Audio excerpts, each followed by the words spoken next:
Nobody warns you about this part. The moment God's hand is truly on your life doesn't calm down. It gets loud. It gets tested. It gets attacked. Because the anointing you carry isn't measured by how peaceful your life looks. It's measured by how hard hell is fighting to shut you down.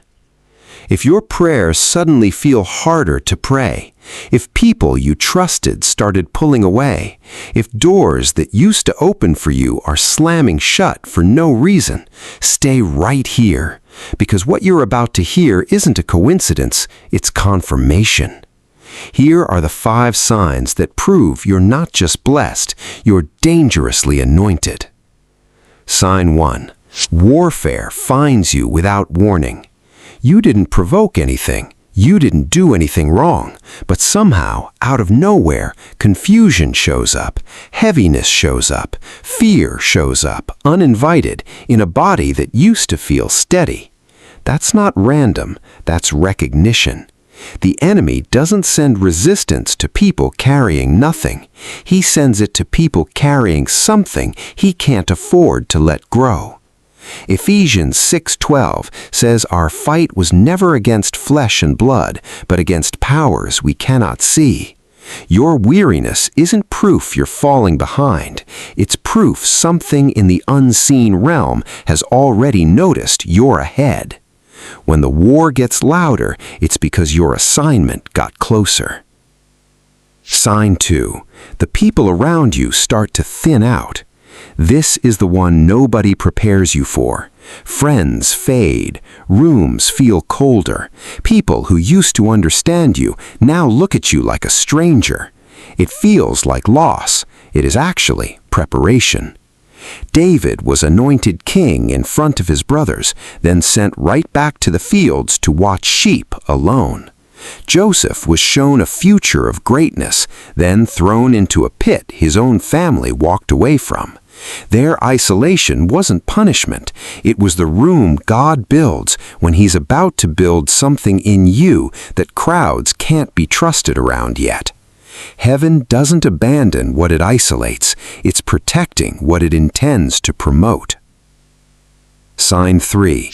Your mind becomes the battlefield. The enemy learned a long time ago he can't touch your calling directly, so he goes for something quieter, your peace. Overthinking that won't shut off, anxiety with no clear cause, a heaviness that shows up the moment you get close to your breakthrough. Even Elijah, fresh off calling fire down from heaven, ran into the wilderness afterward and asked God to let him die. Spiritual highs and mental lows travel together more often than anyone admits from the pulpit. Philippians 4:7 promises peace that guards your heart and mind, not peace that means the attack never comes, but peace strong enough to survive it. The more your mind gets attacked, the more your assignment confirmed. Sign 4. The doors that won't open are doing you a favor. Here's the one that will test your faith the most, the delay. You apply and nothing. You pray and silence. You watch people around you move forward while your own life feels stuck on pause. And some nights you wonder if you missed your moment entirely. You didn't.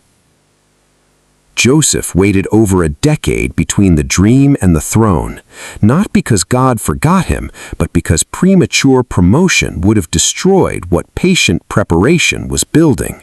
A door closed too early isn't rejection, it's God refusing to hand you something you're not ready to carry yet.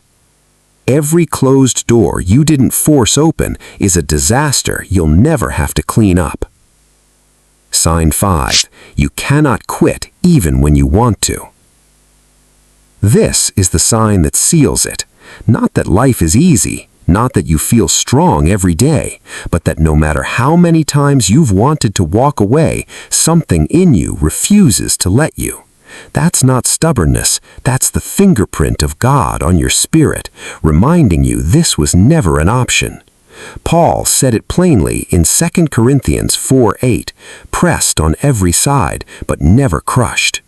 Pressure that doesn't destroy you isn't a coincidence, it's confirmation you were built to carry it. So, if warfare found you without warning, if the room around you got quieter, if your own mind became a battlefield, if the doors stayed closed longer than you could understand, and if through all of it, something in you still refuses to quit, heaven already made its decision about you. Hell just confirmed it. If even one of these 5 signs is true for you right now, don't just watch this and move on. Type the exact sign that hit you the hardest in the comments. Sign 1, 2, 3, 4, or 5. I read every comment, and I want to see how many of you are carrying this right now. And if this word met you where you are, subscribe now, because next week's video breaks down what to do in the season after the anointing is confirmed, when God starts preparing you to actually walk into it.